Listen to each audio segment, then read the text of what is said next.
Hello students, this is Rina ma'am here and I'm here with your EVS solutions, and today we will read about chapter 1, that is understanding our relations.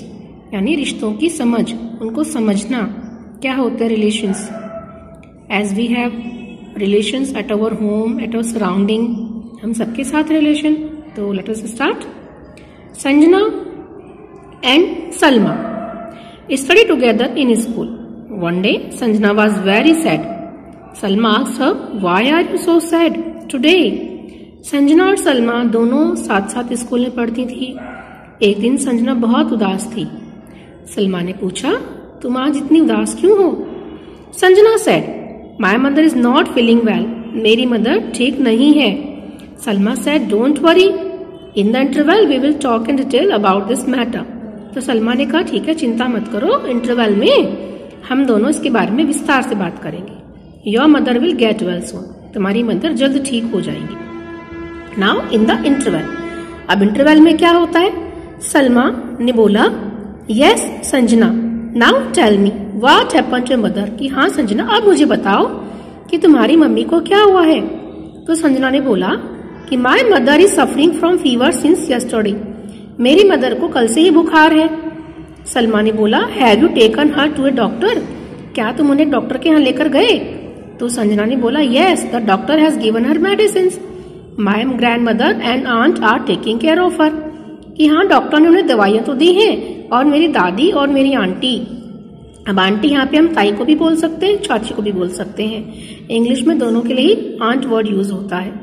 तो मेरी grandmother और मेरी aunt दोनों ही उनकी take care कर रही हैं, उनकी देखभाल कर रही हैं. तो सलमा ने कहा, then why are you worried? तो फिर तुम क्यों चिंतित हो, क्यों चिंता कर रही हो? Everyone is there in your family to take care of her. तुम्हारी फैमिली में हर कोई वहां पर उनकी देखभाल करने के लिए है. संजना ने कहा, Yes, all of my family members live together. हाँ, मेरे सारे फैमिली मेंबर जो हैं साथ साथ रहते हैं. My grandmother, grandfather, uncles, aunts and their children will all live together. मेरे दादा, मेरी दादी, अंकल, आंट, उनके बच्चे, हम सब साथ रहते हैं. सलमा ने कहा, You don't worry at all. तो तुम्हें चिंता करने की कोई जरूरत नहीं है. Everyone in your family will take care of your mother. Within 2-3 days, she will get absolutely well. कि तुम्हारी फैमिली में हर कोई उनकी टेक केयर करने के लिए है, तुम्हारी मम्मी की चिंता करने के लिए है, देखभाल करने के लिए है, और 2-3 दिनों में वो बिल्कुल ठीक हो जाएंगी. In my family, I have my mother, father and younger sister only. और मेरी फैमिली में कौन कौन है? मम्मी है, पापा और एक छोटी बहन है. देखिए, तो जहाँ पर सिर्फ मम्मी पापा और चिल्ड्रन होते हैं वो कौन है? Nuclear family. और जहाँ सारे फैमिली मेंबर्स इकट्ठे एक साथ रहते हैं, they are called joint family. Okay, now देखते हैं अब आगे क्या होता है संजना और सलमा के साथ में. Now you can see here a table. Draw the following table in your notebook and complete it. इस टेबल में हमें करना क्या है? 2 कॉलम्स है, first and second. In the first column there are family members and in the second column they live with you or somewhere else. Write the name of the place. कि ये जो हैं आपके फैमिली मेंबर्स, ये आपके साथ रहते हैं या बाहर रहते हैं, जहां भी रहते हैं उस प्लेस का नेम हमें इस कॉलम में लिखना है. नाउ देखिए, in your previous class you have already studied about nuclear family and joint family. अपनी पिछली क्लास में तुमने न्यूक्लियर फैमिली, जॉइंट फैमिली के बारे में तो पढ़ा होगा. In a nuclear family there is only mother and father. Nuclear family में केवल मम्मी और पापा होते हैं. But in a joint family all the members contribute towards the upbringing of the children. जबकि जॉइंट फैमिली में बच्चों को बड़ा करने के लिए सारे फैमिली मेंबर्स एक साथ अपना कंट्रीब्यूशन करते हैं, योगदान करते हैं, सभी ध्यान रखते हैं. Now here are some questions. Who lives in our neighbourhood? How many of them are nuclear families? How many members are there in those families? How do they divide the work among them? How many joint families are there in your neighborhood? So children, there are some questions that I will give you. इनका answer मैं आपको अपने next video में दूंगी. Now come on, a family tree. Sanjana prepared a family tree. Sanjana ने family tree बनाया. तो देखिए यहाँ पर उन्होंने सबसे पहले नेम लिखा है अपने great grandfather and great grandmother. तो ग्रेट ग्रैंडफादर ग्रैंडमदर का मतलब क्या होता है? हमारे परदादा परदादी. तो आनंद राम, ठीक है, आनंदराम है ग्रेट ग्रैंडफादर और धापूबाई है ग्रेट ग्रैंडमदर। और दादाजी कौन है? मोतीलाल। और फादर कौन है? जगदीश और संजना खुद। यानी संजना के फादर हैं जगदीश, जगदीश के फादर हैं मोतीलाल और मोतीलाल के फादर हैं आनंदराम। इधर देखिए संजना की मदर रितु और ग्रैंड मदर है कमला और ग्रेट ग्रैंड मदर है धापूबाई। ठीक है, okay. Now Salma returned home and she asked her father, why don't our grandfather, grandmother, uncle, aunt live with us? Salma घर वापस गई और उसने पापा से पूछा कि हमारे ग्रैंडफादर, ग्रैंडमदर, अंकल, आंट हम सब साथ क्यों नहीं रहते हैं? Why did we shift in the city? हम सिटी में क्यों रह रहे हैं? So far from our village, हमारे गांव से इतनी दूर हैं, शहर में क्यों रह रहे हैं हम? Can't we stay and work together with our family members in our village? क्या हम गांव में अपने फैमिली मेंबर्स के साथ नहीं रह सकते, वहां काम नहीं कर सकते? तो What सलमा's father must have given to her? तो सलमा के फादर ने उसको क्या आंसर दिया होगा? देखिए nowadays in search of occupation or higher education, families are migrating from villages to cities. In cities there are mostly small houses. आजकल क्या होता है कि लोग अपने बच्चों की हायर एजुकेशन के लिए, मीन्स उच्च शिक्षा के लिए और अच्छे जॉब के लिए क्या करते हैं, गांव से शहरों में आकर बस जाते हैं। माइग्रेट का मतलब होता है पलायन करना, यानी गांव से शहरों की तरफ पलायन करते हैं। और शहरों में क्या होता है, छोटे छोटे घर होते हैं। अब देखिए मैंने यहाँ पर इन सेंटेंसेस को अंडरलाइन किया हुआ है, वो क्यों है? Because these are the reasons, ये रीजन है जिससे कि हमको पता लगता है कि why families are migrate from villages to cities. Okay, तो आपको भी ये अंडरलाइन करने हैं। In which few family members can stay together. अब सिटीज में जब छोटे छोटे घर होते हैं तो वहां पर केवल कुछ ही फैमिली मेंबर रुक सकते हैं साथ में। There the joint families are divided into nuclear families. इसीलिए क्या होता है कि जो जॉइंट फैमिलीज होती हैं वो न्यूक्लियर फैमिलीज में डिवाइड हो जाती हैं। Some other reasons are also there for the division of joint families. इसके अलावा कुछ और भी कारण है जिनकी वजह से जॉइंट फैमिलीज न्यूक्लियर फैमिलीज में डिवाइड होती हैं। कौन कौन से कारण है? देखिए, नंबर ऑफ फैमिली मेंबर्स, यानी परिवार में सदस्यों की संख्या यदि ज्यादा होगी तो कैसे रह पाएंगे एक ही घर में। हैबिट्स, हमारी आदतें, कई बार कुछ हमारे फैमिली मेंबर्स की आदतें अच्छी नहीं होती हैं तो उस वजह से भी हमें अलग रहना पड़ता है। Behaviour of the family members, economic condition, इस आर्थिक स्थिति कैसी है, कोई कम कमाता है, कोई ज्यादा कमाता है। कैपेसिटी टू स्पेंड, अब जो ज्यादा कमाएगा वो ज्यादा खर्च भी करेगा, कम कमाने वाला कम खर्च करेगा। Continuous changes in the ways of celebration of festivals, इसके अलावा फेस्टिवल्स को सेलिब्रेट करने का जो तरीका है वो दिन दिन चेंज होता जा रहा है, बदलता जा रहा है। यानी कि ये सारे कारण हैं जिसकी वजह से जॉइंट फैमिलीज न्यूक्लियर फैमिलीज में कन्वर्ट हो रही है। नाउ अगेन एक और टेबल है, इसमें आपको बताना है, ये भी आपको नोटबुक में ड्रॉ करनी है। और जब भी कभी आप अपने रिलेटिव्स के घर पर विजिट करने जाते हैं तो जो भी वहां पर फेस्टिवल्स हैं, जैसे if there is some necessary work on a festival और नेवर एटसेट्रा, तो आपको इसमें बताना है। देखिए 3 कॉलम्स हैं, फर्स्ट कॉलम में रिलेटिव्स हैं, सेकंड कॉलम में आपको बताना है कि do you live with them, क्या आप उनके साथ रहते हो। When do you visit their home, आपने उनके घर पे विजिट कब किया था, ये आपको इस टेबल में बताना है। Now adoption.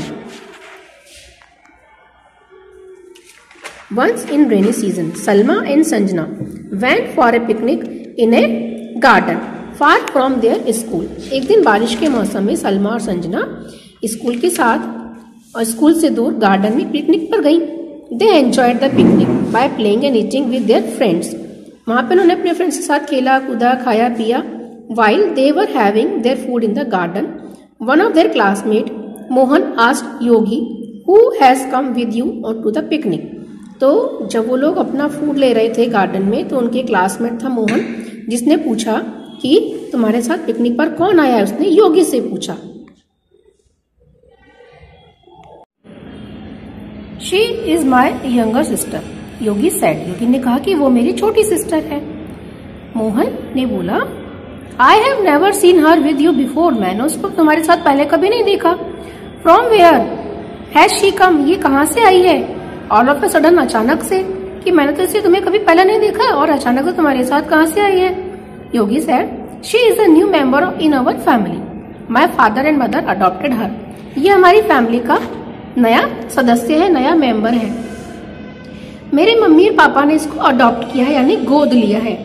As I am my parents son, she is also their daughter. जैसे मैं अपने पेरेंट्स का बेटा हूँ, ये भी उनकी बेटी है। In this way she is my sister now, और इस तरह अब ये मेरी बहन है। I like her very much, मैं इसे बहुत पसंद करता हूँ। She moves around with me and always imitates me. ये हमेशा चारों तरफ मेरे आसपास घूमती रहती है, मेरे ना, और क्या करती है कि मुझे इमिटेट करती है, मेरी नकल भी उतारती है। When legal protection is given to any relative child or any other child, it is called adoption. Adoption होता क्या है कि जब हम कानूनी तौर पर किसी अपने रिश्तेदार के बच्चे को या किसी भी बच्चे को गोद लेते हैं, ठीक है, उसकी प्रोटेक्शन लेते हैं कि हमेशा हमारे पास रहेगा, उसकी देखभाल हम करेंगे, उसकी टेक केयर हम करेंगे, नीड्स उसकी कंप्लीट करेंगे, तो उसको हम अडॉप्शन कहते हैं। Now again some questions are here and answers you will find in my next video. Okay, now come on the next point. Who resembles with whom? कौन किसके जैसा लगता है? Resemble का मतलब होता है समानता। Sanjana and her sister Pinky went to her uncle's marriage with her mother. Sanjana और उसकी बहन पिंकी अपनी मम्मी के साथ अपने अंकल के यहाँ मैरिज में गई, है ना, उनके अंकल की मैरिज थी। There she met her aunt also. वहां पे वो अपनी आंट से भी मिली। Her aunt was carrying her little daughter in her lap. उसके आंट ने अपनी गोद में एक छोटा सा बच्चा लिया हुआ था, और बच्चा कौन था? डॉटर, बेटी, प्यारी सी छोटी सी बेटी उनकी गोद में थी। लैप का मतलब होता है गोद। Pinky said, mom look, she is so beautiful. मम्मी देखो ये कितनी सुंदर है। Oh look, her nose resembles to grandma's nose. और देखो इसकी नाक तो बिल्कुल दादी की नाक की तरह ही है। Her eyes are like those of her uncle. और उसकी आंखें अंकल के जैसी हैं। Her fair complexion is like that of grandpa. और इसका जो गोरा रंग है ना, साफ रंग, ये दादाजी के जैसा है। While the complexion of her brother's face is slightly dark. जबकि इसके भैया का जो फेस कलर है वो तो थोड़ा सा डार्क है। Now देखिए, again some table is here. Physical characteristics, यहाँ पे 2 कॉलम्स है, आपको यहाँ पे कैरेक्टरिस्टिक्स शो कर रखी हैं। Face, eyes, nose, hair, ear, complexion. Okay, और ये किसके साथ रिजेंबल करता है हमारी फैमिली में, ये हमको बताना है। तो you can fill it very easily I think, क्योंकि हम सभी किसी न किसी के साथ तो रिजेंबल करते हैं हमारी फैमिली में। यस और no? Yes. Sanjana asked her mother. Sanjana ने अपनी मदर से पूछा, mom, my classmate Anjali writes with the left hand and her handwriting is very good. She is also awarded for the same. Sanjana ने मम्मी से पूछा कि मम्मी, मेरी जो क्लासमेट है ना अंजलि, वो अपने उल्टे हाथ से लिखती है और उसकी राइटिंग भी बहुत सुंदर है, और उसको इसके लिए प्राइज भी मिला है। I asked her that why don't you right with your right hand. मैंने उससे पूछा कि तुम अपने सीधे हाथ से क्यों नहीं लिखती हो? We all write with our right hand, जबकि हम सब तो अपने राइट हैंड से लिखते हैं। शी रिप्लाइड, उसने उत्तर दिया, I do all my work with my left hand. I even tried to write with my right hand, but I was unable to do it. कि मैं अपने सारे काम अपने लेफ्ट हैंड से ही करती हूँ। मैंने कोशिश तो बहुत की कि मैं राइट हैंड से लिखूं, लेकिन मैं ऐसा नहीं कर पाई। क्योंकि जिसकी हैबिट बन जाती है तो फिर वो बन जाती है, उसके बाद वो हटती नहीं है। But it is not bad to write with left hand. ना आप देखिए, habits, way of talking, way of walking, mannerism, means बात करने का तरीका, चलने का तरीका, और हमारे मैनर्स किसके साथ फैमिली में रिजेंबल करते हैं, किस फैमिली मेंबर के साथ। Now the physical characteristics are inherited in the children from their parents and grand parents.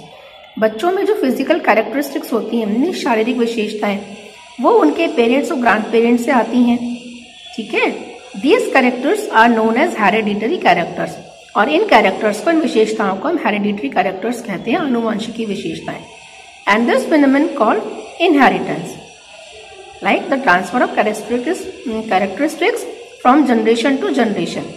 ये इसको अब कहते हैं इनहेरिटेंस। इसका मतलब होता है कि जो विशेषताएं होती हैं, कुछ विशेष गुण होते हैं, वो एक पीढ़ी से दूसरी पीढ़ी में ट्रांसफर होते हैं। Some characteristics are acquired from the surrounding and these are not inherited. और कुछ विशेषताएं हम अपने सराउंडिंग से, अपने एटमॉस्फेयर से लेकर अपने चारों तरफ के वातावरण से भी मिलती हैं और वो इनहेरिट नहीं होती हैं, वो हमारे आगे के जनरेशन में नहीं जाती हैं। नाउ वी मस्ट नो, हमें क्या जानना जरूरी है। Gregor John Mendel has done a lot of experiments on the P plant. एक साइंटिस्ट थे ग्रेगोर जॉन मेंडल, उन्होंने मटर के पौधे पर बहुत सारे एक्सपेरिमेंट्स किए थे, प्रयोग किए थे। And he formulated the laws of inheritance, और उन्होंने आनुवंशिकी के नियम भी दिए थे। For this reason he is known as the father of genetics, और इसी कारण उनको आनुवंशिकी का पिता कहा जाता है। देखिए ग्रेगोर जॉन मेंडल। लेकिन इतना ही नहीं है, हमारे इंडियन साइंटिस्ट भी कम नहीं है भाई। देखिए doctor Hargobind Khorana has written many research papers regarding determination of inheritance of new characteristics. Doctor Hargobind Khorana जो हमारे भारतीय वैज्ञानिक थे, उन्होंने भी इनहेरिटेंस से रिलेटेड बहुत सारी चीजें, बहुत सारे पेपर्स लिखे हैं कि कैसे ये कैरेक्टर्स डिटरमाइन होते हैं, कैसे फिक्स होते हैं हमारी बॉडी में। For his excellent work he was awarded the Nobel prize, और इनके एक्सीलेंट वर्क के लिए उनको नोबेल प्राइज भी दिया गया था। After knowing all the above facts, Pinky understood that we resemble our parents और other members of our family, but she also wanted to know whether the process of inheritance of characteristics exist in animal also. अब क्या हुआ, पिंकी समझ गई थी इन सब चीजों को जानने के बाद कि हम सब क्या करते हैं, अपने पेरेंट्स से, किसी भी फैमिली मेंबर से रिजेंबल करते हैं। लेकिन वो ये भी जानना चाहती थी कि क्या ये इनहेरिटेंस, ये स्पेशल विशेषताएं एनिमल्स में भी होती हैं। Actually every organism has some characteristics inherited from his और हर पेरेंट्स, एंसेस्टर्स एटसेट्रा। यानी कि हर ऑर्गेनिज्म में, इस धरती पर जितने भी सजीव प्राणी हैं, सभी में ये इनहेरिटेड जो कैरेक्टर्स होते हैं, इनहेरिट किए जाते हैं उसके पेरेंट्स या उसके पूर्वजों से। But in a few characteristics they are different too. लेकिन कुछ गुण ऐसे भी होते हैं जो उसमें अपने खुद के होते हैं, किसी और से नहीं मिलते उसको। Even in case of twins some of the characteristics are different. यहाँ तक कि जो जुड़वा बच्चे भी होते हैं ना, उनके अंदर भी कुछ न कुछ विशेषताएं ऐसी होती हैं जो अलग होती हैं। तो इस चैप्टर में हमने क्या सीखा, that there are different reasons due to which the families become nuclear और joint. In nuclear and joint families, all the family members play different roles. Some people adopt children and do their upbringing. Gregor John Mendel is known as the father of genetics. Dr. Hargobind Khurana was awarded the Nobel Prize for his work regarding inheritance of new characteristics. So children, this is very important and interesting chapter. तो ये आपको पढ़ना है. And if you have any problem, then you can comment me and ask me the questions.